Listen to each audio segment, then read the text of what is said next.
जय हिंद दोस्तों, कैसे आप सब लोग। आशा करते हैं आप अच्छे होंगे और अपने लक्ष्य को प्राप्त करने में प्रयासरत होंगे। तो आज की जो हमारी क्लास रहेगी वो रहेगी फ्रांस की क्रांति पे। ठीक है, फ्रांस की क्रांति। ठीक है, फ्रांस की जो क्रांति थी, जिस तरह से हमने पिछली क्लास में पढ़ा अमेरिका की क्रांति, अपनी अमेरिका की जो क्रांति हुई थी वो इंग्लैंड के विरुद्ध हुई थी।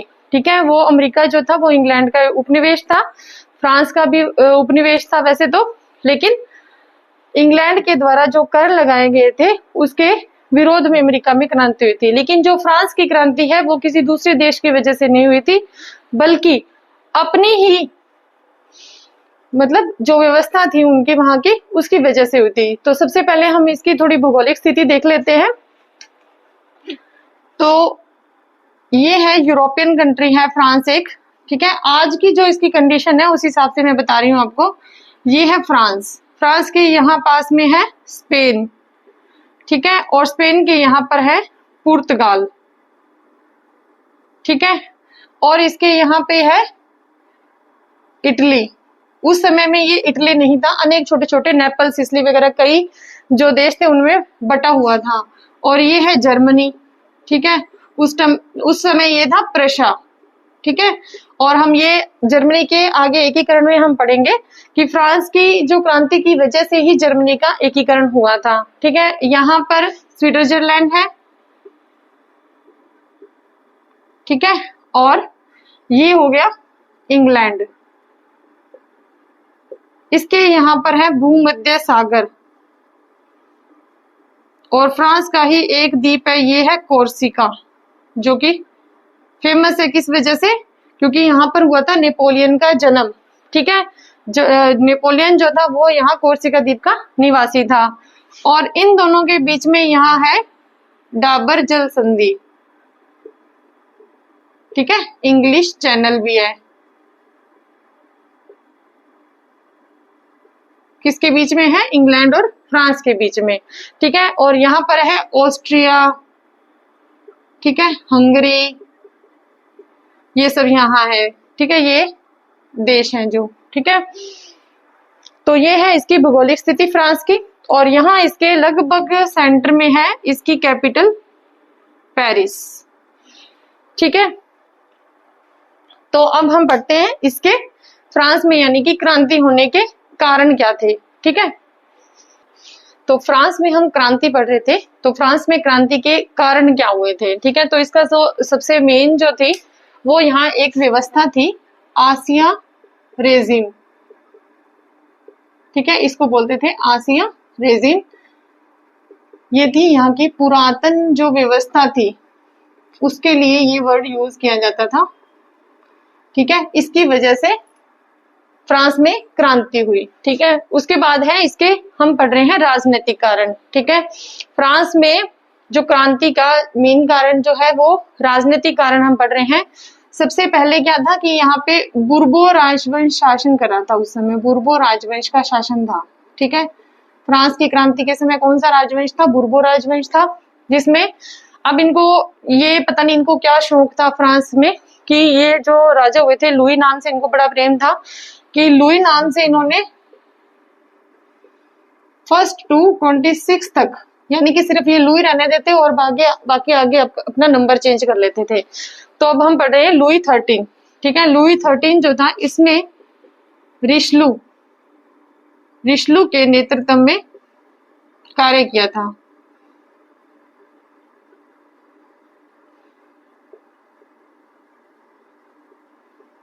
ठीक है, नेक्स्ट आ जाता है लुई 14।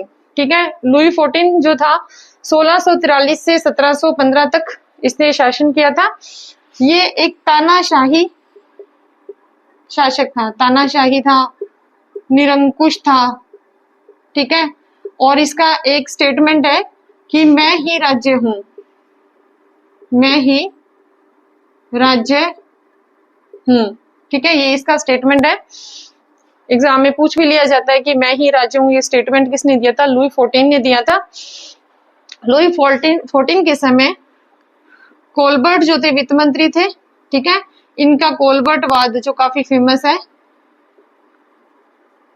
जब अमेरिका की क्रांति हुई, ठीक है, तो अमेरिका की क्रांति में क्या हुआ कि बहुत ज्यादा धन की व्यय हुआ, इन्होंने पार्टिसिपेट किया, ठीक है, किसने, फ्रांस ने, ठीक है, तो बहुत ज्यादा उसमें क्या हुआ कि खर्चा वगैरह लगा, ठीक है, तो उसकी वजह से ये इनकी अर्थव्यवस्था थोड़ी डगमगा गई, ठीक है।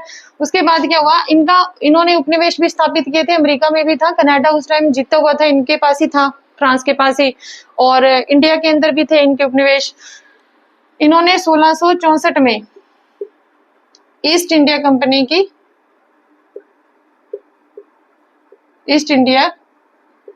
की स्थापना की। ईस्ट इंडिया कंपनी की स्थापना किसने की थी?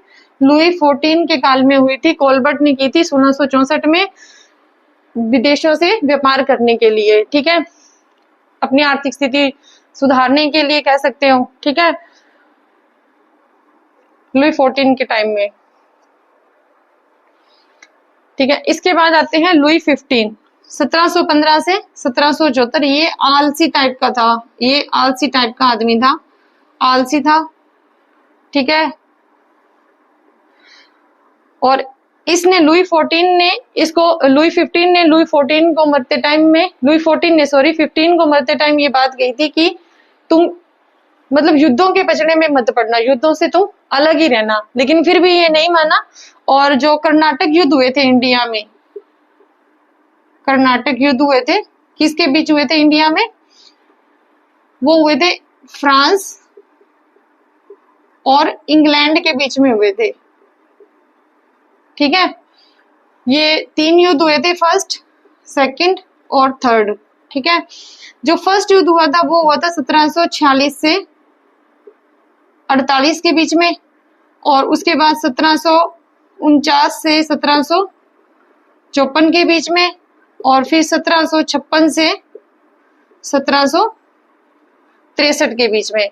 अब जो ये इनके फ्रांस और इंग्लैंड के जो युद्ध हुए थे ना, वो जहां जहां फ्रांस और इंग्लैंड के जितने उपनिवेश थे वो सब उन जगह सब में हुआ था ये युद्ध, ठीक है। और इस सप्तवर्षीय युद्ध, इनको सप्तवर्षीय युद्ध भी कहते हैं।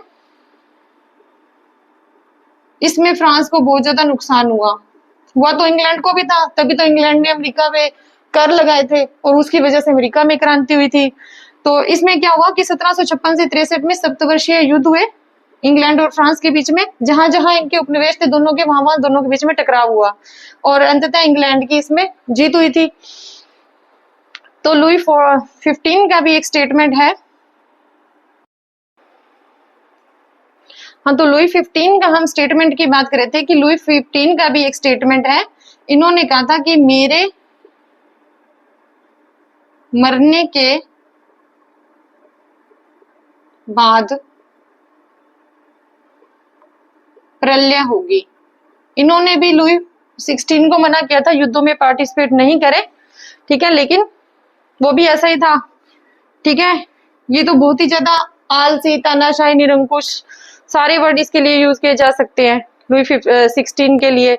इसकी एक रानी थी मैरी एंतवानेत, ठीक है, जो कहाँ की रानी राजकुमारी थी? ऑस्ट्रिया की राजकुमारी थी ये,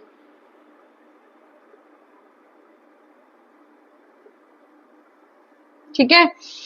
अब लुई 16 का टाइम तो हमने देखा नहीं, लुई 16 है 1774 से 1793, जो फ्रांस की क्रांति हुई थी वो इसके टाइम में हुई, ठीक है। वैसे तो चली रही थी, लेकिन यहाँ 93 में इसको मृत्युदंड दे दिया गया था, ठीक है।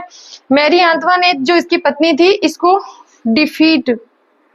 डिफीट मैरी भी कहते थे, क्योंकि इसको कहते थे घाटे की रानी भी कहते थे। यहाँ के फ्रांसीसी जो लोग थे इसको डिफीट मैरी यानी कि घाटे की रानी कहते थे। और फिशर का एक स्टेटमेंट है इसके लिए कि जो मैरी है एक सायरन की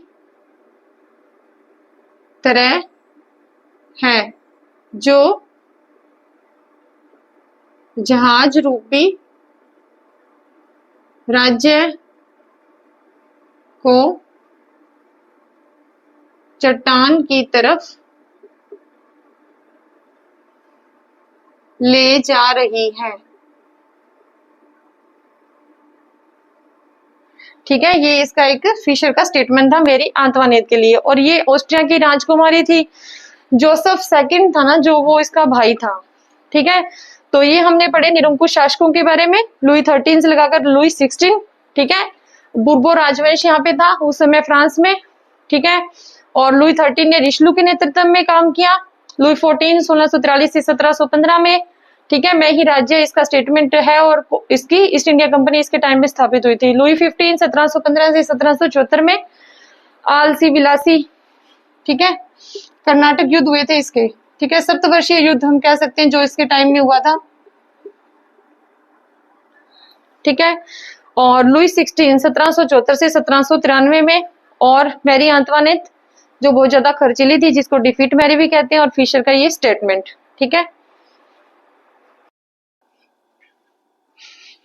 अब हम यहाँ फ्रांस की क्रांति की बात कर रहे हैं। फ्रांस की क्रांति में क्रांति के कारणों की बात कर रहे हैं। तो सबसे पहले हम यहाँ देखते हैं प्रशासनिक कारण। जो फर्स्ट हमने पढ़ा राजनीतिक कारण, अब हम पढ़ रहे हैं प्रशासनिक कारण। प्रशासनिक कारणों में क्या था कि यहाँ 400 प्रकार के तो कानून थे। ठीक है, 400 प्रकार के कानून थे। और जैसे भाषा बदलती वैसे ही कानून भी बदलते थे हर कदम पे। ठीक है, तो वोल्टेयर का एक स्टेटमेंट है इसके लिए। ठीक है, कि फ्रांस में कानून ऐसे बदलते, ये थोड़ी आगे पीछे हो सकती है, थोड़ा आप देख लेना बुक में, लगभग ये ऐसी है। फ्रांस में कानून ऐसे बदलते हैं जैसे घोड़ा गाड़ी के घोड़े। ठीक है,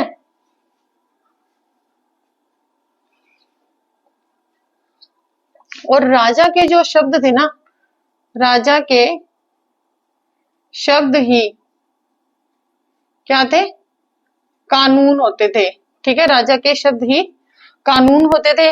और एक लेत्र दे काशे, लेत्र दे काशे, एक ये पत्र था लेत्र दे काशे। ये एक मतलब वारंट पत्र था। ठीक है, जिसमें किसी का भी नाम नहीं होता था, बिना नाम का एक वारंट पत्र होता था, जिसमें जिसको गिरफ्तार करना होता उसका नाम लिखा और उसको गिरफ्तार कर देते थे। ठीक है, लेत्र दे काशे से। ठीक है, उसके बाद खर्चीली जो राज व्यवस्था थी इनकी। ठीक है, राजा जो था वो वर्साई के महलों में रहता था। ठीक है, ये वर्साई के महल कहाँ थे, वर्साई के महल। ठीक है, राजा और उसके जो कर्मचारी थे उसके सलाहकार थे।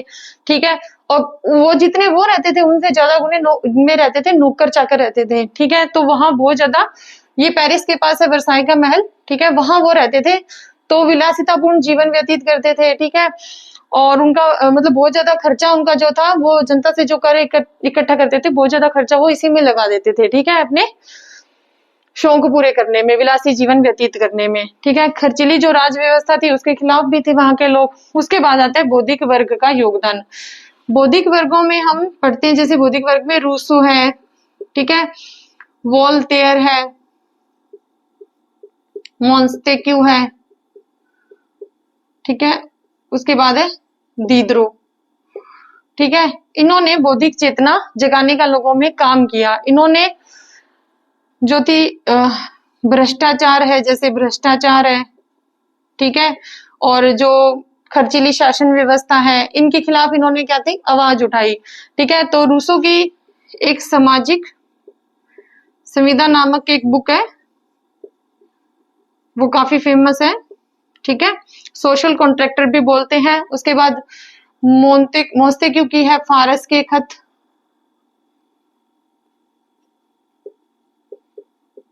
फारस के खत। ठीक है, इसके बाद है मोंस्टेक्यू ने एक शक्ति पृथक्करण का सिद्धांत भी दिया था। मोंस्टेक्यू का है शक्ति पृथक्करण का सिद्धांत। शक्ति पृथक्करण का सिद्धांत ये किसका था, मोंस्टेक्यू ने दिया था। इसके अनुसार भी शक्ति जो है वो डिवाइड होनी चाहिए 3 पार्टों में। ठीक है, कार्यपालिका के पास, यानी कि कार्यपालिका जो काम करे उसमें विधायिका या न्यायपालिका इंटरफेयर ना करे। ठीक है, उसके बाद न्यायपालिका।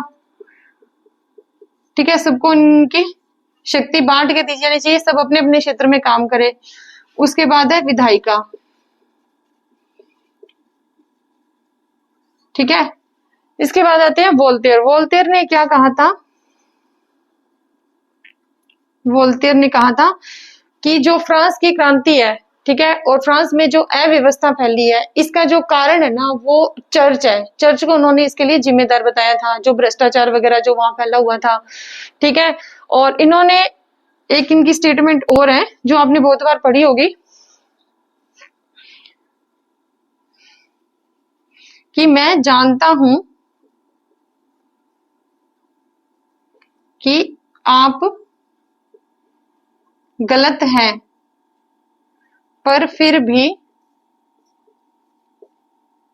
मैं आपको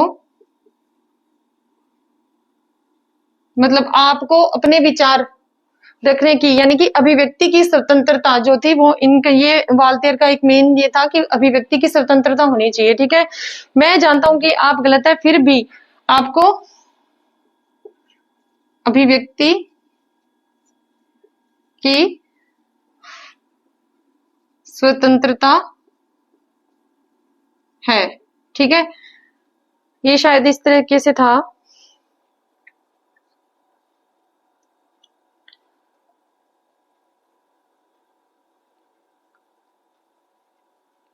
मैं जानता हूं कि आप गलत है, फिर भी मैं आपकी अभिव्यक्ति की स्वतंत्रता के लिए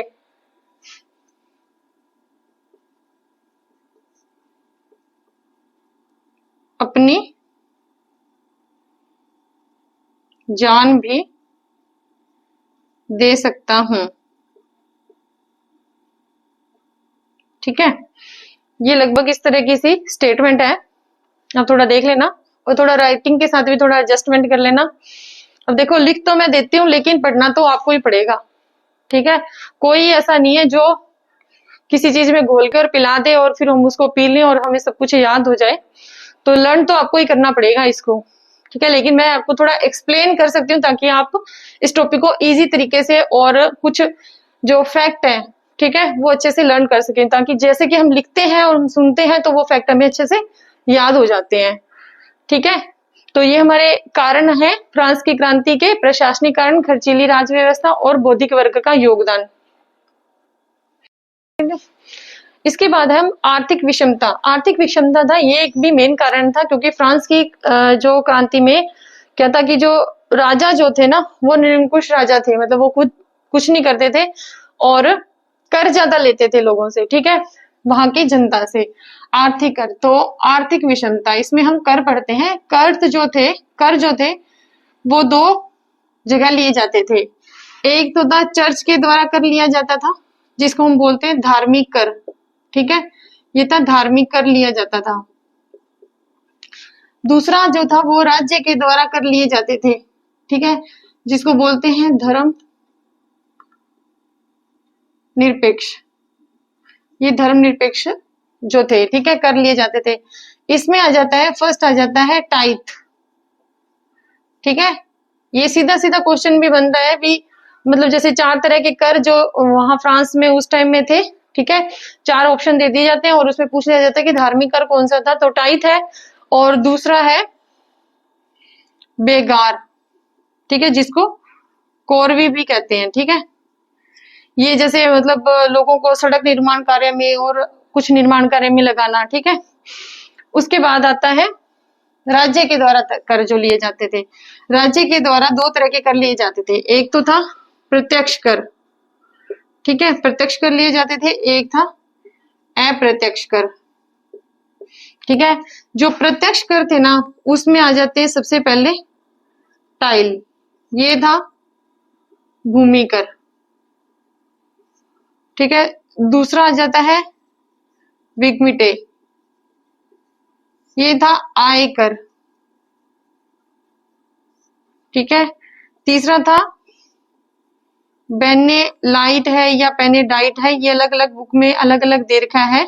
ये था जैसे शराब या फिर जो बूचड़ खाने पे कर जो होता है ना वो था, ठीक है। उसके बाद एक और कर था क्वाइट मैरी। ठीक है, ये उन किसानों से लिया जाता था जो कर नहीं देते थे, फिर उनसे बेगार करवाई जाती थी। ठीक है, जो किसान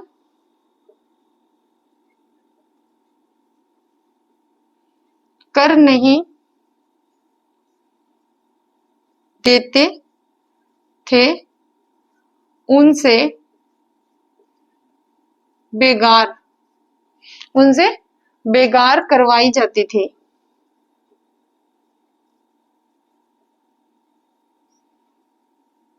ठीक है, नेक्स्ट आता है अप्रत्यक्ष कर। अप्रत्यक्ष कर में गेबेल था। ठीक है, गेबेल क्या था कि ये नमक कर था, नमक पर कर लिया जाता था ये। ठीक है, जिनकी भी 7 वर्ष से जो अधिक उम्र थी, जिनकी एज 7 वर्ष से अधिक थी, ठीक है, उनसे ये कर लिया जाता था। कितना लिया जाता था? 7 पौंड। ठीक है, तो ये भी एक कारण था, आर्थिक विषमता थी। ठीक है, तरह तरह के कर लिए जाते थे। नेक्स्ट जो आता है वो आता है सामाजिक विषमता। ठीक है, ये कारण था। इसमें क्या था, ये फ्रांस में एक स्टेट था। ठीक है, जिसमें 3 भाग थे इसके।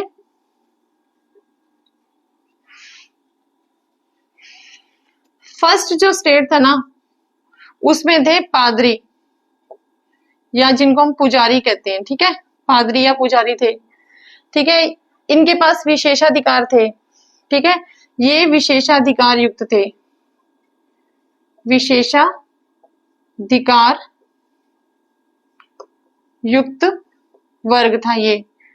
ठीक है, दूसरा ये क्या करते थे, ये राजा के साथ वर्साय के महलों में रहते थे।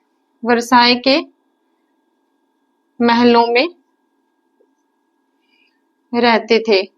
ठीक है, ये कोई कर नहीं देते थे, ये लेते थे, देते नहीं थे ये कर, कोई कर नहीं देते। ठीक है, उसके बाद इनके लिए कहा जाता था कि ये राज्य के अंदर राज्य है, राज्य के अंदर राज्य। ठीक है, इनके लिए कहा जाता था पादरी या पुजारी, जो कि वर्साई के महलों में राजा के साथ रहते थे। विशेषाधिकार युक्त वर्ग था ये, कोई कर नहीं देते थे। सेकंड आ जाते हैं जैसे कुलीन जो थे, कुलीन वर्ग। ठीक है, सेना, ये सारे आते थे। ठीक है, और इनके पास क्या थे, ये भी विशेषाधिकार युक्त थे, इनके पास भी विशेषाधिकार थे। और ये जितने भी राज्य के उच्च पद थे ना, राज्य के सभी पद इनके पास थे।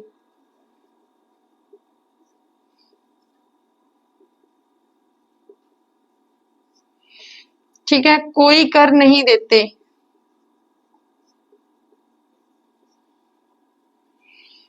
ठीक है, राज्य के सभी पद इनके पास थे और ये विशेषाधिकार युक्त वर्ग थे, कोई भी कर इनके पास इनको नहीं देना पड़ता था। नेक्स्ट जो थर्ड स्टेट था ना, उसमें सारे आते थे किसान, दास, मजदूर, ये सारे इसमें आते थे। 94% इनकी जनसंख्या थी थर्ड स्टेट की। ठीक है, और इनके पास कोई विशेषाधिकार नहीं था, कोई विशेषाधिकार नहीं। ठीक है, और कर सभी कर देते थे, इन्हीं से लिए जाते थे सारे कर, किसानों से, दास से, मजदूर से। ठीक है, और ये सारे कर मुक्त थे। ठीक है, तो ये भी एक सामाजिक विषमता थी, और तो इसकी वजह से भी वहां पे क्या हुआ, फ्रांस में क्रांति हुई। ठीक है, ये जो व्यवस्था थी यहाँ की, इसका विरोध हुआ वहां पे। अब फ्रांस की क्रांति के कारणों के में हम पढ़ रहे थे, तो वित्तीय संकट हम पढ़ते हैं। वित्तीय संकट जो है, ये फ्रांस की क्रांति का तात्कालिक कारण था। ठीक है, फ्रांस की क्रांति का तत्कालिक कारण क्या था? तत्कालिक कारण क्या था फ्रांस की क्रांति का? ये था वित्तीय संकट था। ठीक है, तो लुई 16वां जो समय था, लुई जो 16 थे, उन्होंने वित्तीय स्थिति सुधारने के लिए वित्तीय स्थिति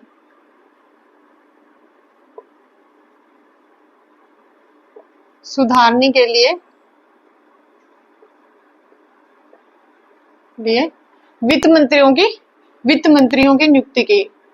वित्त मंत्रियों की नियुक्ति की। ठीक है, तो इस लाइन में सबसे पहले जो आता है वो है तुर्गो। ठीक है, पहला वित्त मंत्री कौन था? तुर्गो था। इनका क्रम भी पूछ लिया जाता है, जैसे तुर्गो था, फिर नेकर आया था, उसके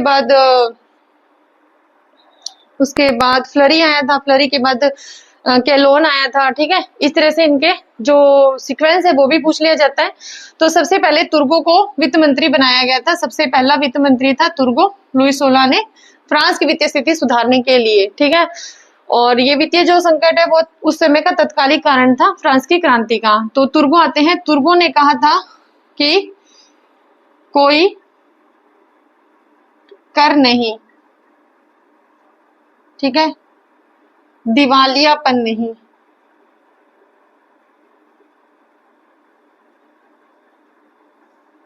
और थर्ड जो था कोई ऋण नहीं। ठीक है, इस कंडीशन पे इन्होंने अपना काम करना शुरू किया था और इन्होंने कहा था कि कोरवी कर को समाप्त किया जाए। कोरवी, ठीक है, कोरवी कौन सा था? बेकार जो प्रथा थी, कोरवी कर को समाप्त किया जाए। ठीक है, दूसरा इन्होंने कहा था नमक कर। नमक कर कौन सा था? गेबेल। ठीक है, नमक कर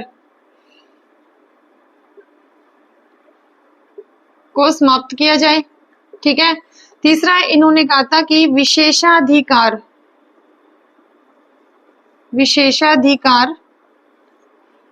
का अंत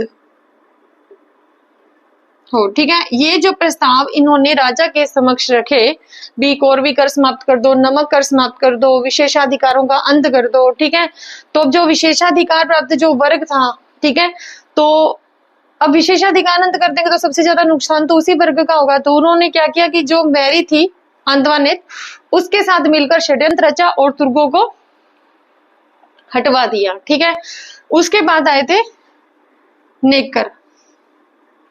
ये थे एक बैंकर थे। इन्होंने क्या किया था? फ्रांस का पहला बजट प्रस्तुत किया था। फ्रांस का प्रथम बजट प्रस्तुत किया।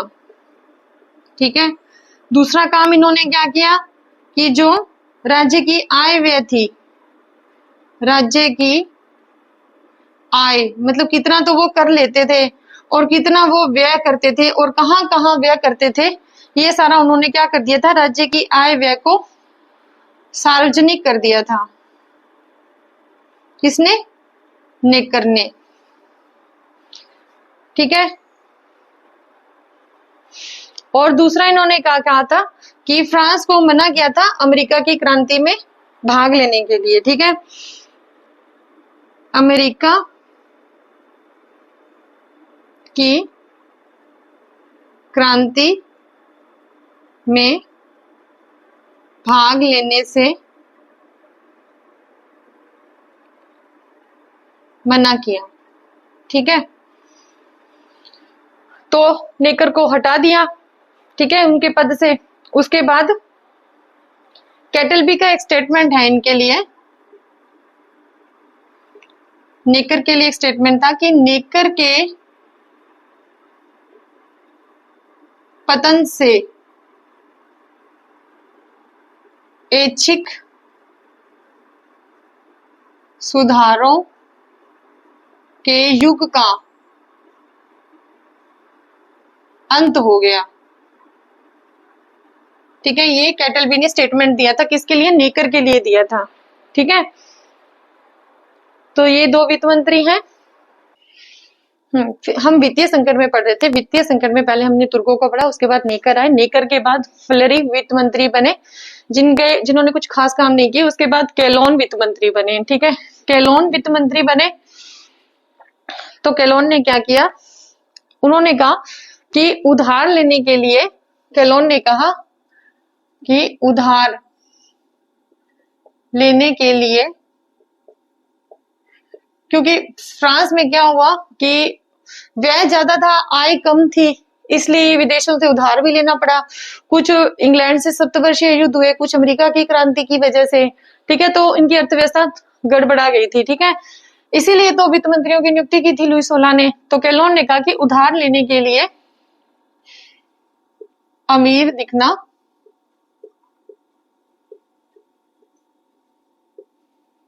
जरूरी है। ठीक है, तभी क्या होगा? तभी विदेशी हमें क्या देंगे? ऋण देंगे। ये किसने कहा था? ये कैलोन ने कहा था। उसके बाद इन्होंने क्या कहा? इन्होंने कहा कि भूमि कर बढ़ा दो, भूमि कर बढ़ा दो। और दूसरा इन्होंने कहा कि दूसरा इन्होंने कहा था कि तीनों स्टेट है ना, इनको कर के दायरे में लाओ। ठीक है, तीनों स्टेट्स जो है ना, state first, state second, state third. State first में पादरी थे, स्टेट सेकंड में कुलीन वर्ग था, स्टेट थर्ड जो कि कर दे रहा था ऑलरेडी। तीनों स्टेट्स को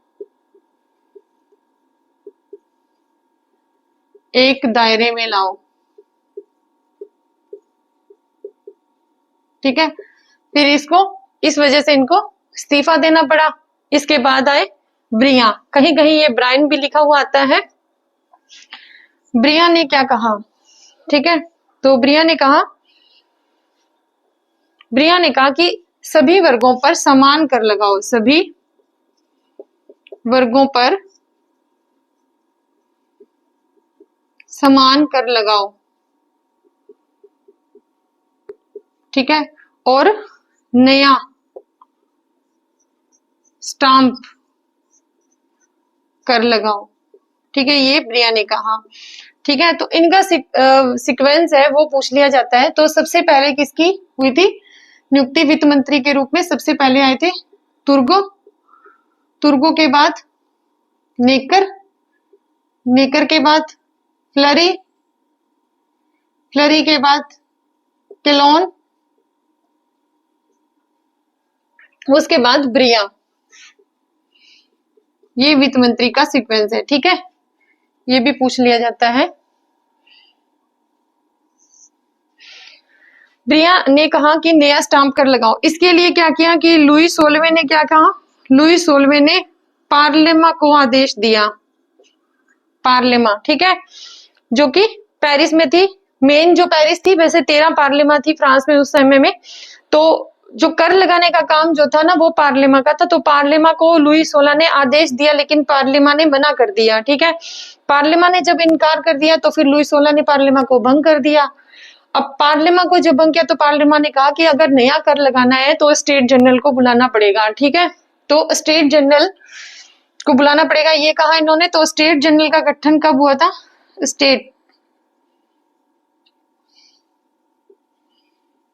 स्टेट जनरल का पहला गठन 1350 में हुआ था। ठीक है,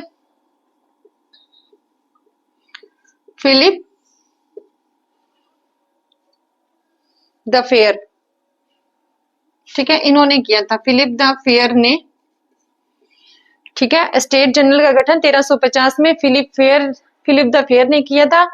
और 1614 लुई 16 का काल था, सॉरी लुई 13 का काल था। ये लास्ट स्टेट जनरल का अधिवेशन बुलाया गया था, उसके बाद नहीं हुआ था। उसके बाद कब हुआ था? 5 मई 1789 को। ठीक है, ये स्टेट जनरल का प्रथम अधिवेशन बुलाया गया था।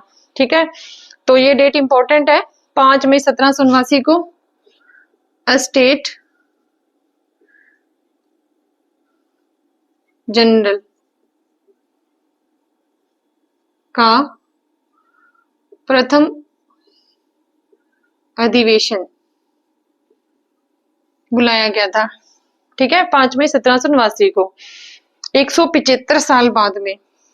ठीक है, 175 साल बाद में इसका अधिवेशन बुलाया गया।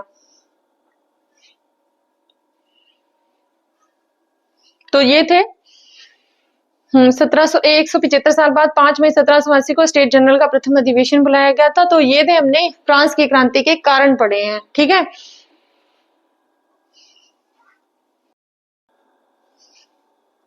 फ्रांस की क्रांति की जो घटनाएं हैं वो 5 मई 1789 से स्टार्ट होती है, स्टेट जनरल के प्रथम अधिवेशन स्टार्ट होने से। ठीक है, तो फ्रांस की क्रांति को हम इन 4 चरणों में पढ़ेंगे। उसके बाद लास्ट में नेपोलियन बोनापार्ट आ जाता है, जो कि नेपोलियन बोनापार्ट के लेसन में हम पढ़ेंगे इसको। तो सबसे पहले वो 5 मई 1789 से ये फ्रांस की क्रांति की घटनाएं शुरू हो गई थी। तो 5 मई 1789 से 30 सितंबर 1791 जो हुआ था, जो इसके बीच में जो फ्रांस की क्रांति की घटनाएं हुई थी, वो नेतृत्व किसने किया था? तो नेशनल असेंबली ने, जिसको हम क्या बोलते हैं? राष्ट्रीय सभा भी कहते हैं। ठीक है, राष्ट्रीय सभा या नेशनल असेंबली के नेतृत्व में 5 मई 1789 से 30 सितंबर 1791 के बीच की जो घटनाएं हुई, ठीक है, वो नेशनल असेंबली के नेतृत्व में हुई। उसके बाद 1 अक्टूबर 1791 से 20 सितंबर 1792 तक की जो फ्रांस की क्रांति की घटनाएं हुई, वो लेजिस्लेटिव असेंबली यानी कि विधान सभा, ठीक है, इसके नेतृत्व में ये घटनाएं घटित हुई। उसके बाद 21 सितंबर 1792 से 26 अक्टूबर 1795 तक फ्रांस की क्रांति की घटनाओं का नेतृत्व नेशनल कन्वेंशनल ने किया। ठीक है, राष्ट्रीय सम्मेलन, इसको कहते हैं राष्ट्रीय सम्मेलन। ठीक है, इसने इसका नेतृत्व किया। उसके बाद 27 अक्टूबर 1795 से 10 नवंबर 1799 तक का नेतृत्व डायरेक्टरी ने किया। निर्देशक मंडल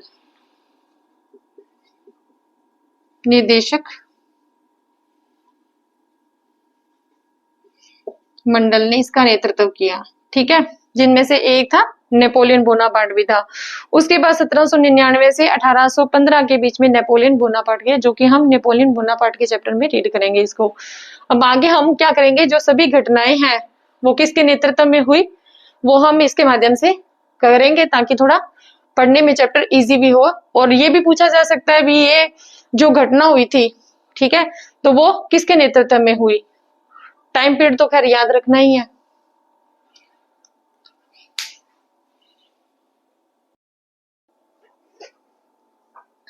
अब हम स्टेप फर्स्ट को लेकर चल रहे हैं। स्टेप फर्स्ट के दौरान जो फ्रांस की क्रांति हुई, उसमें कौन कौन सी घटनाएं हुई, वो हम यहाँ देखेंगे। तो स्टेप फर्स्ट जो था वो था 5 मई 1789 से 30 सितंबर 1791 तक था। इसका नाम क्या था? इसका नाम था नेशनल असेंबली। ठीक है, और नेशनल कन्वेंशन असेंबली भी इसको बोलते हैं। ठीक है, इसका नाम राष्ट्रीय सभा भी इसको कहते हैं, या फिर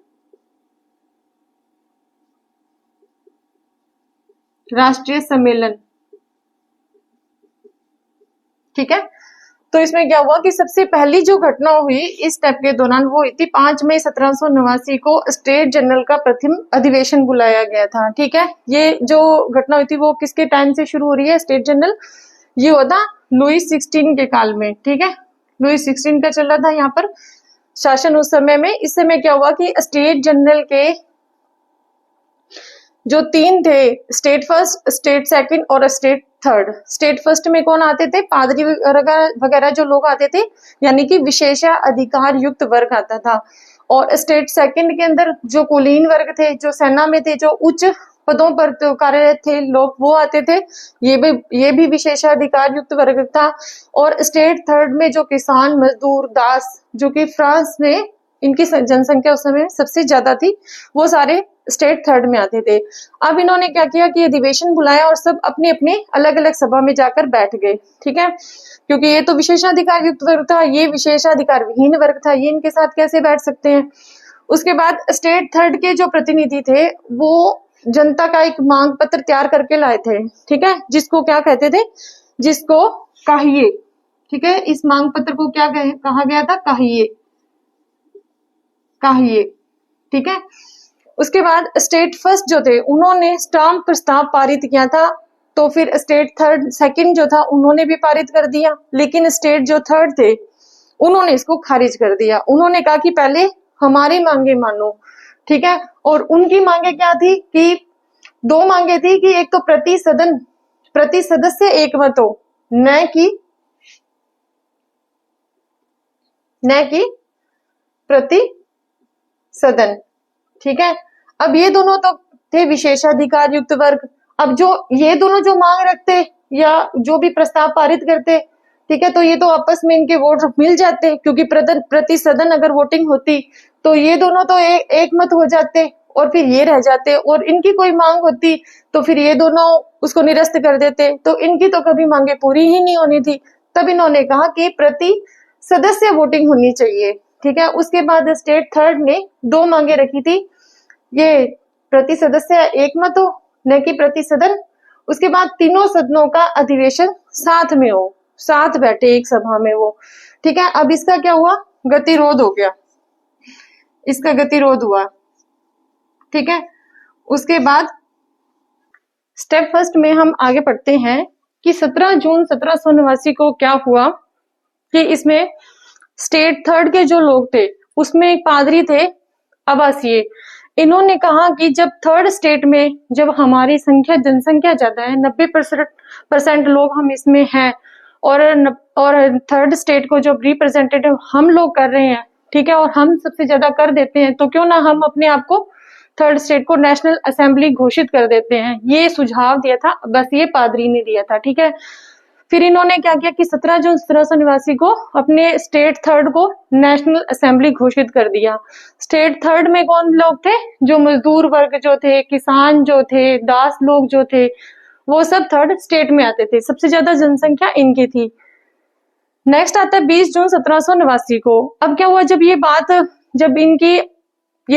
ये राजा तक पहुंची कि स्टेट थर्ड के लोगों ने अपने आप को नेशनल असेंबली घोषित कर दिया है, तो राजा ने क्या कहा, जहां इनकी सभा होती थी उस सभागार के गेट बंद करवा दिए। 20 जून 1789 को जब ये लोग इकट्ठे हुए तो सभागार के सब गेट बंद थे।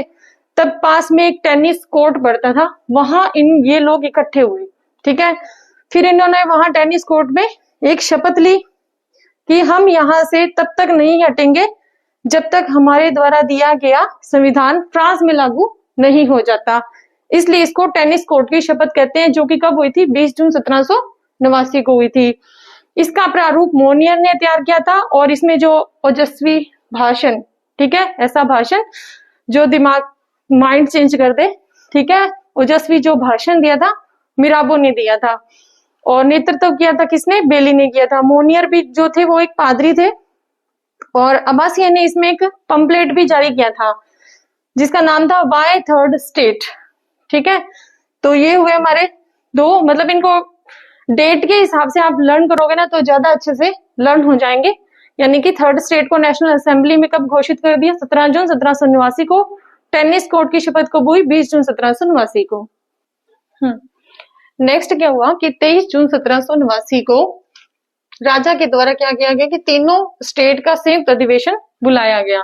स्टेट फर्स्ट, स्टेट सेकंड और स्टेट थर्ड को यहाँ बुलाया गया। उसके बाद इन्होंने क्या, इस संयुक्त अधिवेशन का क्या परिणाम निकला कि राजा ने नेशनल असेंबली को गैर कानूनी घोषित कर दिया। और इसमें क्या हुआ, स्टेट फर्स्ट और स्टेट सेकंड के जो लोग थे वो सदन को छोड़ के चले गए, क्योंकि नेशनल असेंबली को गैर कानूनी बना दिया यहाँ पे। तब स्टेट थर्ड ने कहा कि हम यहाँ से नहीं जाएंगे, तो ये स्टेटमेंट दिया मिराबो ने। मिराबो ने स्टेटमेंट दिया कि हम यहाँ से तब तक नहीं हटेंगे जब तक हमें बंदूक के नली से नहीं हटाया जाएगा। हम मर सकते हैं, हटेंगे नहीं यहाँ से। उसके बाद 27 जून 1789 को क्या हुआ, स्टेट फर्स्ट स्टेट सेकंड के जो लोग थे अब वो स्टेट थर्ड के साथ आने लग गए। ठीक है, तो उसके बाद 9 जुलाई 1789 को क्या हुआ कि नेशनल असेंबली ने अपने आप को एनसीए राष्ट्रीय संवैधानिक सभा घोषित कर दिया। अब 14 जुलाई 1789 को क्या हुआ, कौन सी घटना हुई कि बास्तिल का जो दुर्ग था, ठीक है, बास्तिल का दुर्ग कहाँ पर है, ये था पेरिस में। ठीक है, ये क्या था, एक शस्त्रागार या फिर एक कैद खाना। ठीक है, कैद खाना था।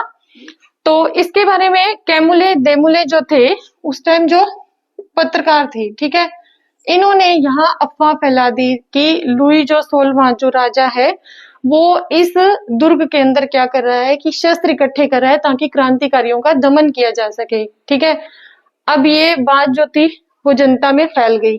ठीक है, तो उन्होंने क्या किया, बास्तिल दुर्ग को आग लगा दी। ठीक है, तब डिल्यांकुन जो लुई 16वां था उसका जो मंत्री था डिल्यांकुन था। ठीक है, तो लुई 16वें ने डिल्यांकुन से कहा कि क्या यह विद्रोह है, तो डिल्यांकुन ने कहा नहीं, यह क्रांति है। उसके बाद जो नेशनल असेंबली थी वो पेरिस से अपना काम करने लगी, पेरिस पे से शासन करने लगी। उसने 2 समितियां बनाई, एक नगरपालिका समिति बनाई, एक सुरक्षा बल बनाया। ठीक है, नगरपालिका समिति जो थी इसका हेड किसको बनाया, बेली को बना दिया इसका हेड। ठीक है, और इसका हेड लफायते को बनाया।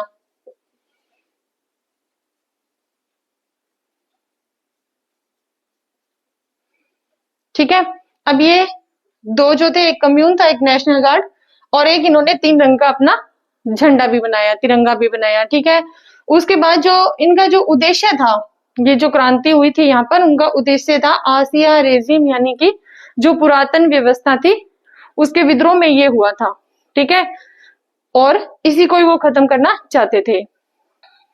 अब 4 अगस्त 1789 को कौन सी घटना हुई, 4 अगस्त 1789 को सामाजिक क्रांति हुई और इस दिन विशेषाधिकारों का अंत भी हुआ। कैसे हुआ, नोया जैसे जो थे लोग थे उन्होंने अपने विशेषाधिकार त्याग दिए थे, क्योंकि इसमें क्या हुआ था कि जो किसान मजदूर वर्ग थे ना, उन्होंने इस दिन क्या किया था कि सामंतों और पादरियों के विरुद्ध विद्रोह कर दिया था, जिसको ग्रेट फियर भी कहते हैं।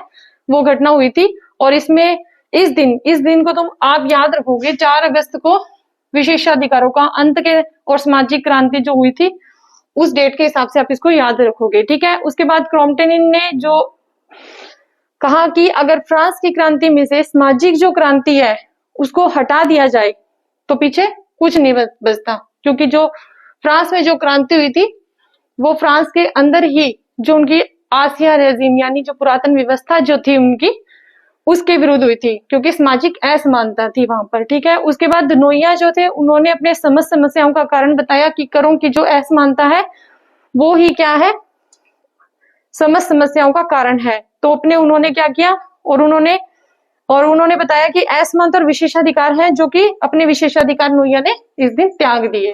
ठीक है, अब 26 अगस्त 1789, देखिए कहीं कहीं किताबों में ये आपको 27 अगस्त भी मिलेगा, लेकिन जहां तक मैंने बुक्स पढ़ी हैं, ठीक है, तो ये ऑथेंटिक किताबों की बात मैं कर रही हूँ, तो ये 26 अगस्त 1789 है। ठीक है, ये आप थोड़ा ध्यान रखना, क्योंकि मेरी ये कोशिश रहती है कि जो मैं पढ़ाऊं वो ऑथेंटिक पढ़ाऊं। ठीक है, ताकि वो आप फिर एग्जाम में उसका तुम्हें कोई खामियाजा ना भुगतना पड़े।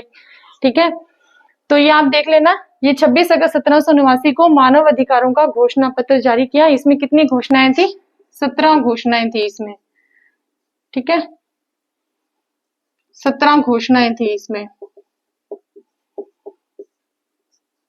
मानव अधिकारों का घोषणा पत्र। ठीक है, तो ये एग्जाम में तो सीधी डेट भी पूछ ली जाती है। उसके बाद इसका जो प्रस्ताव था वो किसने तैयार किया था, लफायते के द्वारा इसका प्रस्ताव तैयार किया गया था। इसमें प्रमुख जो घोषणाएं थी, ठीक है, वैसे तो 17 थी, लेकिन मैं यहाँ प्रमुख की बात कर रही हूँ। तो प्रमुख जो थी, निजी संपत्ति का अधिकार यहाँ लागू किया गया था।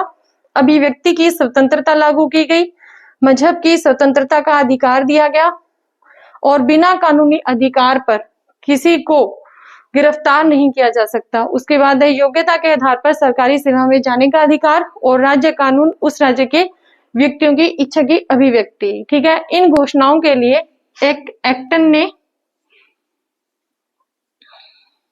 कहा था कि ये जो कागज का टुकड़ा है, ये कागज का टुकड़ा, यानी कि जिस कागज पे ये घोषणा लिखी हुई थी, ये कागज का टुकड़ा नेपोलियन की बीजों से ज्यादा प्रभावी था।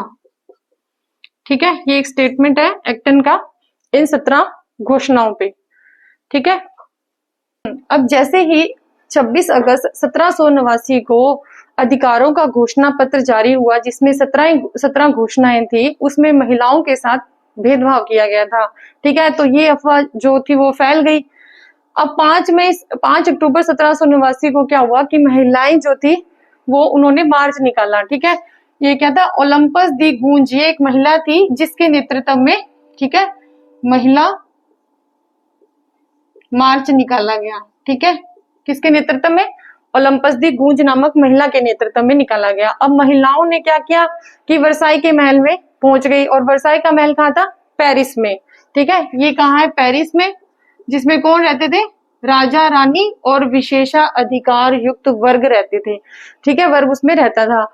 तो इसमें क्या था कि वर्साई के महल के सामने उन्होंने नारा दिया। क्या नारा दिया, उन्होंने कहा कि हमें रोटी दो। तो मैरी अंतवानेत क्या कहती है कि रोटी नहीं है तो केक क्यों नहीं खा लेते। ठीक है, तो जिससे कि महिलाएं भड़क गई। अब वो महिलाएं भड़क गई तो उन्होंने क्या किया, राजा रानी को वर्साई के महल से ट्यूरिल के महल में भेज दिया। ये भी पेरिस में था, ट्यूरिल का महल जो था ये भी पेरिस में ही है। ठीक है, अब उन्होंने क्या कहा कि जब वो ले जा रहे थे इसको, राजा रानी को वर्साई के महल से ट्यूरिल के महल में, तो उन्होंने कहा कि रोटी देने वाला हमारे साथ में है। ठीक है, तो इस तरह से महिला मार्च निकाला गया 5 अक्टूबर 1789 को। नेतृत्व ओलंपस दी गूंज के नेतृत्व में हुआ था। और इसमें क्या हुआ, इन्होंने क्या स्टेटमेंट दिए। ठीक है, मैरी अंतवानेत का स्टेटमेंट है, ये क्या था, उन महिलाओं का स्टेटमेंट क्या था, और कहा उन राजा रानी को शिफ्ट कर दिया, और उसके बाद उन्होंने क्या कहा। ठीक है, तो उसके बाद नेक्स्ट आता है 3 नवंबर 1789। इसमें क्या हुआ कि एनसीए की बैठक हुई। ठीक है, तो अब एनसीए की बैठक हुई तो इन्होंने क्या किया, आर्थिक सुधार के बारे में बात की। आर्थिक सुधार का फैसला लिया इसमें। ठीक है, आर्थिक सुधार, इसमें क्या निर्णय लिए गए थे, 2 निर्णय लिए गए थे। एक तो क्या कहा गया था कि चर्च की जो संपत्ति का राष्ट्रीयकरण हो जाए, दूसरा कोई भी भिक्षु या भिक्षुणी नहीं बनेगा और न ही कोई मठ बनेगा।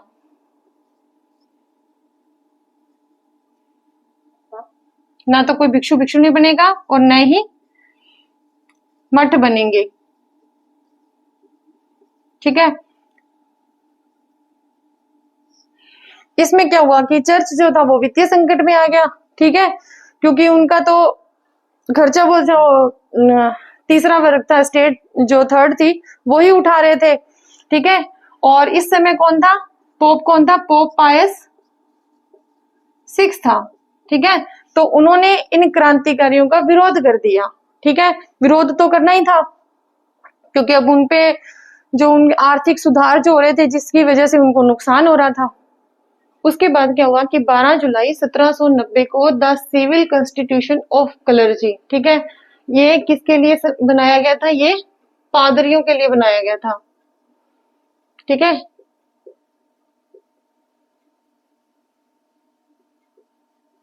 पादरियों के लिए बनाया गया। ठीक है, इसमें क्या था कि इनका क्या था कि जो पादरी थे जो थे उनका वेतन फिक्स कर दिया था। ठीक है, सरकार इनको वेतन देगी और जनता इनका निर्वाचन करेगी। ठीक है, और उनके जो विशेषाधिकार वो तो खत्म कर ही दिए थे। अब इस को जो मानने वाले थे, the civil constitution of clergy कानून को मानने वाले थे, वो पादरी क्या कहलाए थे, ज्यूरर।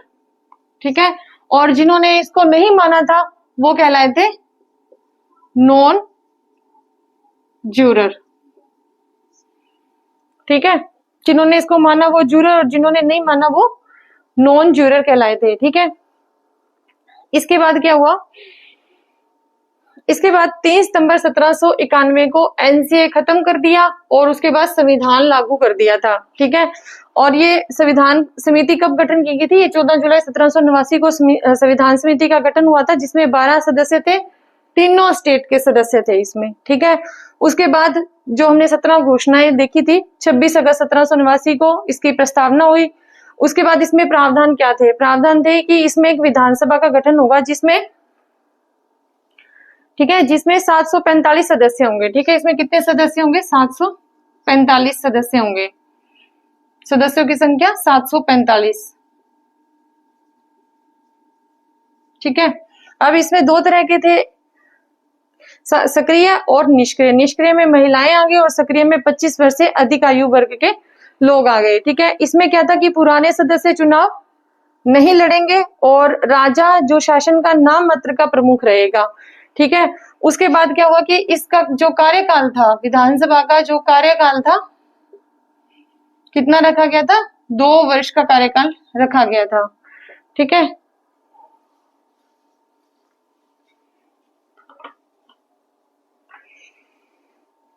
इसके बाद 20 जून 1791 को राजा के इस पे हस्ताक्षर करवा लिए। ठीक है, राजा के हस्ताक्षर करवा लिए गए थे इस पे। ठीक है, वो भागने की कोशिश कर रहा था ट्यूरिल के महल से, लेकिन फिर वहीं उसको बंदी बना लिया गया। ठीक है, अब आता है क्रांति का सेकंड स्टेप आता है। ठीक है, क्रांति का दूसरा चरण भी इसको कह सकते हैं। इससे पहले हमने 5 मई 1789 से लगाकर 30 सितंबर 1791 तक में जो फ्रांस में जो क्रांति हुई और उसमें स्टेप बाय स्टेप, ठीक है, कैसे कैसे क्या क्या घटनाएं हुई उनके बारे में पढ़ा। और अब हम पढ़ रहे हैं 1 अक्टूबर 1792 से 20 सितंबर 1792, ठीक है, के बीच में जो फ्रांस की क्रांति में घटनाएं हुई वो। ठीक है, तो इसमें क्या हुआ, सबसे पहले लेजिस्लेटिव असेंबली जो विधानसभा थी उसमें चुने गए 745 जो सदस्य थे वो अनुभवहीन थे।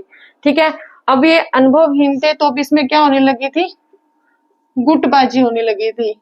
ठीक है, ग्रुप बनने लगे थे। ठीक है, तो सबसे पहले जो बना था वो ब्रेटन क्लब बना था, फ्रांस का सबसे पहला क्लब था, 1789 में बना था। और इसके जो सदस्य थे वो पेरिस के जैकब चर्च में मिलते थे, इसलिए इसका नाम जैकब क्लब भी पड़ गया था 1791 में। ठीक है, उसके बाद क्या हुआ कि जैकब क्लब जो था इसमें 2 विंग्स थी, एक लेफ्ट विंग थी, एक राइट विंग थी। जो लेफ्ट विंग वाले थे वो फ्रांस में गणतंत्रात्मक शासन चाहते थे और राइट विंग वाले संवैधानिक राजतंत्र चाहते थे। ठीक है, इसमें मूल जैकोबिन थे और ये फेये क्लब में थे। ठीक है, उसके बाद जो लेफ्ट विंग था, ठीक है, ये भी आगे 2 भागों में डिवाइड हो गया। ठीक है, इनमें 2 गुट बने थे, वो इसलिए बने थे क्योंकि एक जो चाह रहा था कि वो लुई जो 16 है उसको मतलब उसको फांसी दे दी जाए या उसको मार दिया जाए। ठीक है, दूसरा ग्रुप कहता था कि उस पे अभियोग लगाया जाए।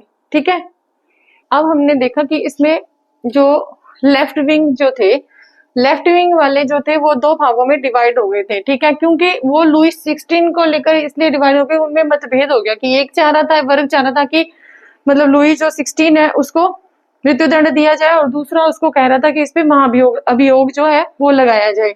ठीक है, इसलिए वो 2 भागों में बट गए। इसमें उदारवादी इनको कहते हैं मॉडरेट।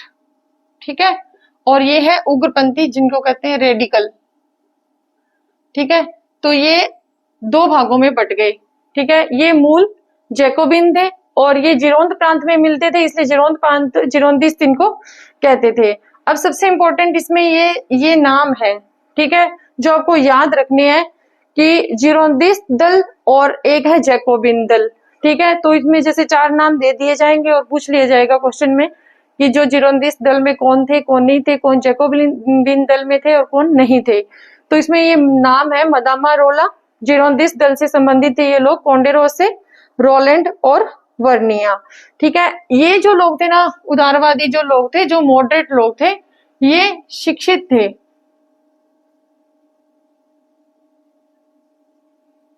शिक्षित और आदर्शवादी लोग थे ये। ठीक है, उसके बाद आते हैं उग्रपंथी रेडिकल, जो कि मूल जैकोबिन थे। ठीक है, अब ये भी दो भागों में डिवाइड हो गए, क्योंकि ये अशिक्षित और निम्न वर्गीय थे। ठीक है, ये मूल जैकोबिन थे। अब ये भी दो भागों में बट गए, एक उग्रवादी और एक अति उग्रवादी। ठीक है, तो ये उग्रवादी जो थे ना, ये थे मूल जैकोबिन। ठीक है, और लाल टोपी स्वतंत्रता का प्रतीक इसको मानते थे ये।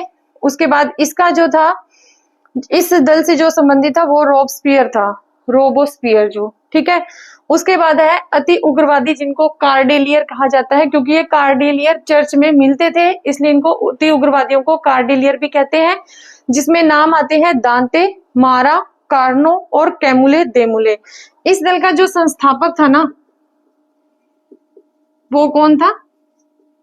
दांते था।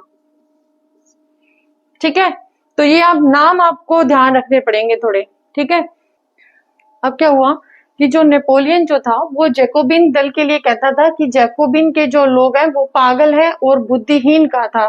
ठीक है, जैकोबिन को कहना मतलब जैकोबिन के लोगों को कहना है की बात है। ये 1792 नहीं है, ये 1791 है। ठीक है, उसके बाद क्या हुआ कि जुलाई जो 1791 में थे, जो मेरी आंतवानेट थी, उसने यूरोपीय राजतंत्रों से अपील की थी कि वह फ्रांस के राजतंत्र को बचा लें। ठीक है, तो फ्रांस के राजतंत्र को बचाने के लिए फिर पक्ष में कौन आए? ऑस्ट्रिया और प्रशा आए। ठीक है, उन्होंने पहल की। ठीक है, और उन्होंने ये घोषणा की 27 अगस्त 1791 को। इन्होंने भी ये घोषणा कर दी कि फ्रांस के राजतंत्र को बचाया जाए, नहीं तो हमारा मतलब इनके भी यहाँ पे राजतंत्र था वो संकट में आ जाएगा। उसके बाद 20 अप्रैल 1792 को फ्रांस के द्वारा युद्ध प्रस्ताव लाया गया। ठीक है, और इसका विरोध किसने किया था? रोबोस्पियर ने इसका विरोध किया था। ठीक है, उसके बाद क्या हुआ कि फ्रांस के द्वारा ऑस्ट्रिया पर आक्रमण कर दिया गया था, किसके नेतृत्व में? लफायते के नेतृत्व में, लेकिन फ्रांस यहाँ हार गया। ठीक है, उसके बाद विदेशी सेना जो थी वो राजतंत्र बचाने के लिए, ठीक है, पेरिस की तरफ बढ़ रही थी, और पेरिस में अब गृह युद्ध छिड़ गया फ्रांस में, और फ्रांस की जो जनता थी उसने राजमहल पर आक्रमण कर दिया। ठीक है, उसके बाद ब्रुंसिक का ड्यूक, जो कि ऑस्ट्रिया और प्रशा का संयुक्त सेनापति था। ठीक है, इसको बोलते हैं ड्यूक की घोषणा भी बोलते हैं, जो कि यहां लिख देती हूँ, ब्रुंसविक घोषणा।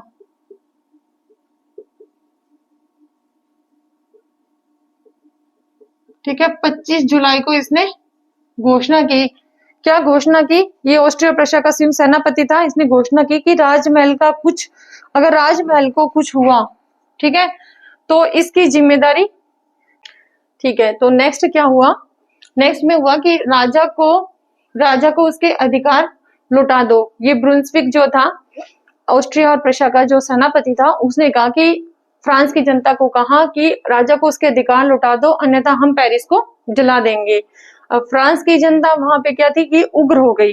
ठीक है, उन्होंने क्या किया कि संवैधानिक राजतंत्र को खत्म करके गणतंत्रात्मक शासन स्थापित किया, और राजा से शासन लेकर किसको दे दिया?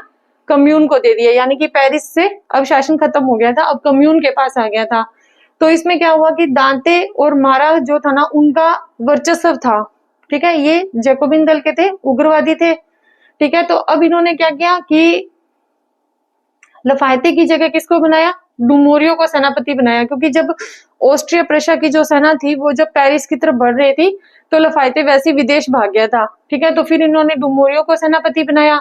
अब दांते ने कहा कि अब हमें आतंक का राज्य अपनाना पड़ेगा। ठीक है, तो इसने एक स्टेटमेंट है दांते की, ये कहा कि दुस्साहस करो, अत्यधिक दुस्साहस करो, ज्यादा दुस्साहस करते जाओ।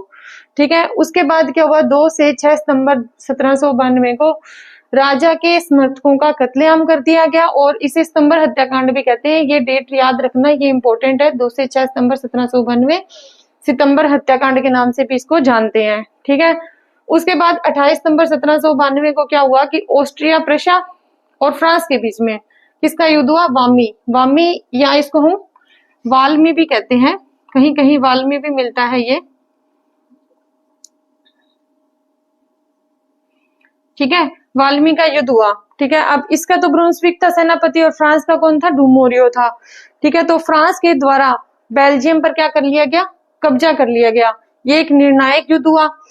ठीक है, और इसमें एक इनका राष्ट्र गीत है मार्सिले गीत, जो रोजरे डिलाइल ने लिखा था। ठीक है, ये एक इनका राष्ट्रगान है। तो ये हुआ हमारा क्रांति का, फ्रांस की क्रांति का सेकंड स्टेप, जिसमें ये घटनाएं हुई। अब हम करेंगे थर्ड स्टेप।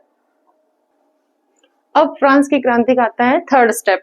थर्ड स्टेप में क्या होता है कि थर्ड स्टेप जो चलता है वो 21 सितंबर 1792 से लगाकर 26 अक्टूबर 1795 तक चलता है। ठीक है, जिसको एनसी यानी कि राष्ट्रीय सभा भी इसको कहते हैं। ठीक है, राष्ट्रीय सभा। इसका जो मूल उद्देश्य क्या था, इसका मूल उद्देश्य ये था इस सभा को बनाने का भी, नया संविधान बनाना था एक तो, और दूसरा संसद का भी इसको कार्य करना था। ठीक है, अब इन्होंने क्या किया कि इसकी जो पहली बैठक हुई वो 20 सितंबर 1792 को इसकी पहली बैठक हुई।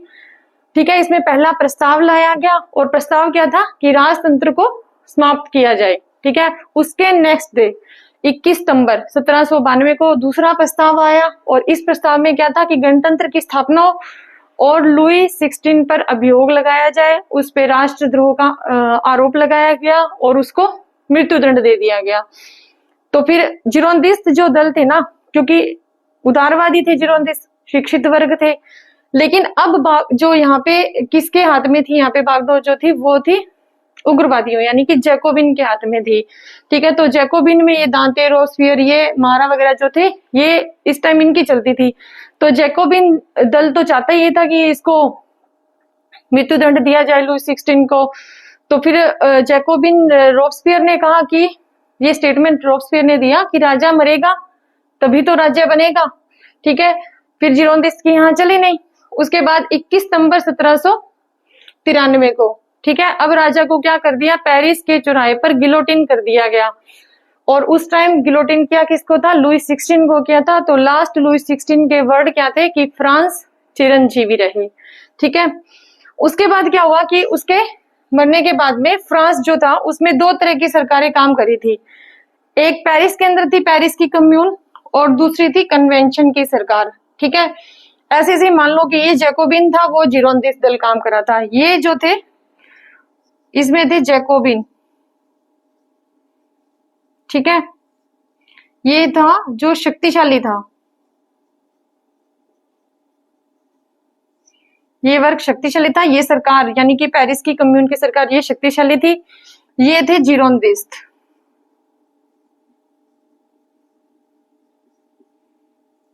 ठीक है, तो ये दो सरकारें उस समय फ्रांस में काम कर रही थी। अब क्या हुआ कि यूरोप में प्रथम यूनियन बनी। ठीक है, यूनियन क्या बनी कि England, Portugal, Austria, Prussia, Spain, Holland, Sweden वगैरह जो कई ये देश थे जहां पे राजतंत्र था। अब फ्रांस में राजतंत्र को खतरा हो रहा था, तो ये इनका ये मानना था कि अगर वहां खत्म हुआ तो फिर कल को हमें भी संकट आ सकता है, हमारे राजतंत्र में भी संकट आ सकता है। अब अपने राजतंत्र को बचाने के लिए इन्होंने प्रथम यूनियन बनाई। ठीक है, यूनियन बनाई प्रथम। जो इसका उद्देश्य क्या था, लुई 16 के जो हत्यारे थे ना, जिन्होंने उसको गिलोटिन किया था, उनको सजा देना था। ठीक है, तो इस समय क्या हुआ कि फ्रांस जो था वो इस संघ से तो पहले तो पराजित हो गया, हार गया। ठीक है, फिर वो उसने कार्नो को रक्षा मंत्री बनाया और फ्रांस जो था वो कार्नो के नेतृत्व में जो इसने युद्ध किया तो फिर वो विजयी रहा। तब उसको कार्नो को यहाँ पे डिफेंस और विक्टर की उपाधि दी गई थी। ठीक है, इसके बाद 31 मई से 2 जून कार्नो ने एनसी को, या एनसी है नेशनल, ये सम्मेलन है, राष्ट्रीय सभा नहीं है, राष्ट्रीय सम्मेलन है। ठीक है, इसको आप करेक्शन कर लेना। ठीक है, अब कार्नो ने एनसी को अपने कब्जे में ले लिया और फिर क्या हुआ, मारा के नेतृत्व में विद्रोह हुआ और फ्रांस की सत्ता किसके हाथ में आ गई थी, जैकोबिन के हाथ में आ गई थी। ठीक है, और जैकोबिन जो थे वो जैकोबिन विरोधी जितने भी थे उनकी इन्होंने हत्याएं करनी शुरू कर दी थी। ठीक है, जिरोंदिस्ट थे। ठीक है, उसके अलावा और भी जो थे। फिर इन्होंने जैकोबिन ने 3 समितियां गठित की। ठीक है, जिनके अंदर रहकर जिनके थ्रू इन्होंने शासन किया फ्रांस में। पहली थी पब्लिक सेफ्टी, दूसरी थी सामान्य सुरक्षा समिति थी, तीसरी थी क्रांतिकारी न्यायपालिका। अब इन्होंने इन समितियों के माध्यम से जितने भी जैकोबिन विरोधी थे उनको मारा, हत्याएं की, जिसको हम दिन दहाड़े हत्याएं, व्हाइट टेरर भी कहते हैं, ठीक है, ये हत्याएं की और इसको यहाँ पे हम कह सकते हैं आतंक का शासन स्थापित किया। ये रोबस्पियर की मृत्यु तक आतंक का शासन इनका रहा, इन्होंने हत्याएं की, ठीक है। तो फ्रांस में आतंक का शासन रोबस्पियर की मृत्यु तक था, मृत्यु के बाद में ही खत्म हुआ था। अब जैसे आतंक का शासन स्टार्ट हुआ, ठीक है, तो इसमें क्या हुआ कि सबसे पहले 16 अक्टूबर 1793 को मैरी आंतवानेट को गिलोटिन कर दिया गया, ठीक है। उसके बाद मदामा रोला को गिलोटिन किया गया, ठीक है। मदामा रोला ने एक स्टेटमेंट दिया था कि हे स्वतंत्रता,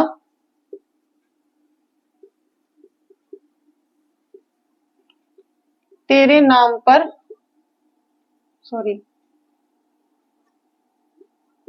हे स्वतंत्रता तेरे नाम पर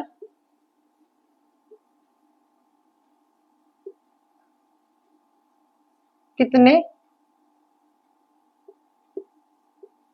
अपराध हो रहे हैं। जिन्होंने आतंक का शासन स्टार्ट किया था वो ही गिलोटिन हो रहे हैं अब, ठीक है। मदामा रोला को गिलोटिन किया गया, दांते रोसफेयर ने इसकी योजना बनाई थी, ठीक है। बेली को भी गिलोटिन कर दिया गया और कोंडेरोसे थे, उसने क्या किया, कोंडेरोसे,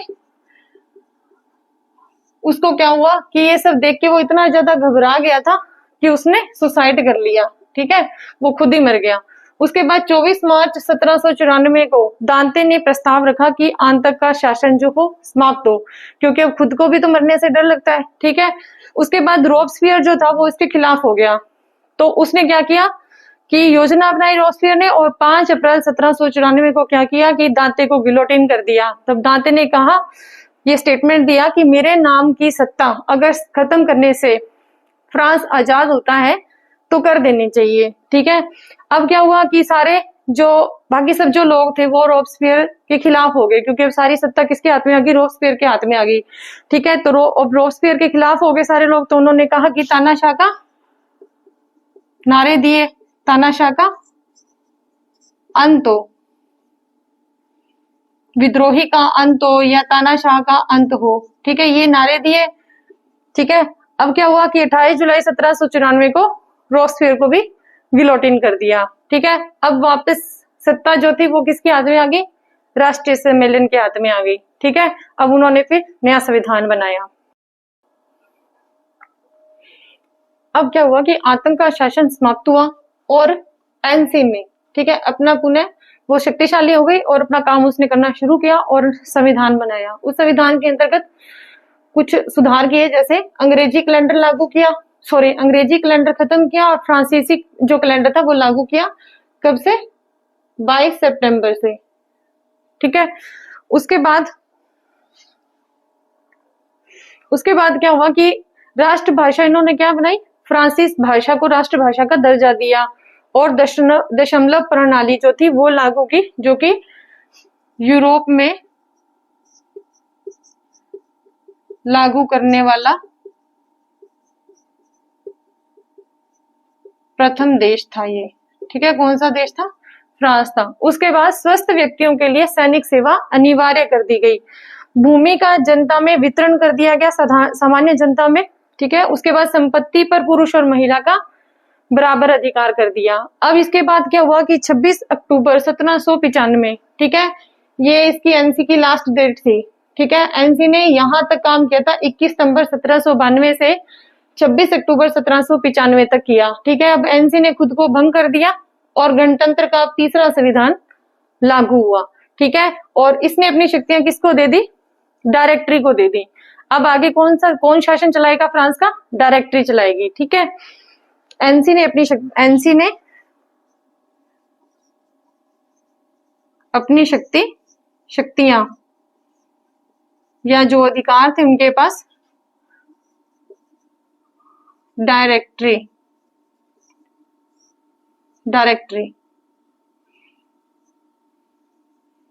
को दिए। अब फ्रांस में कौन शासन चलाएगा, डायरेक्टरी शासन चलाएगी, ठीक है। अब फोर्थ स्टेप जो हमारा आता है वो आता है डायरेक्टरी का शासन। डायरेक्टरी का जो शासन था वो 27 अक्टूबर 1795 से 10 नवंबर 1799 तक चला था। ठीक है, अब जो डायरेक्टरी का शासन था ना वो फ्रांस के इतिहास में सबसे ज्यादा भ्रष्ट शासन था। इसके सामने दो तरह की चुनौतियां थी, एक तो विदेशी आक्रमण, दूसरा विद्रोह। फ्रांस के अंदर जो देश के अंदर जो विद्रोह हुए थे वो विद्रोह इसके लिए चुनौती थी, और दूसरी विदेशी आक्रमण। विदेशी आक्रमण को तो हम पढ़ेंगे नेपोलियन के चैप्टर में। ठीक है, उसके बाद जो आते हैं विद्रोह। ठीक है, अब ये देश के अंदर जो विद्रोह हुए तो इसमें जो सबसे बड़ा विद्रोह हुआ था वो पैंथियन विद्रोह था। ठीक है, जिसका नेतृत्व किसने किया था? FN बेबूफ ने किया था।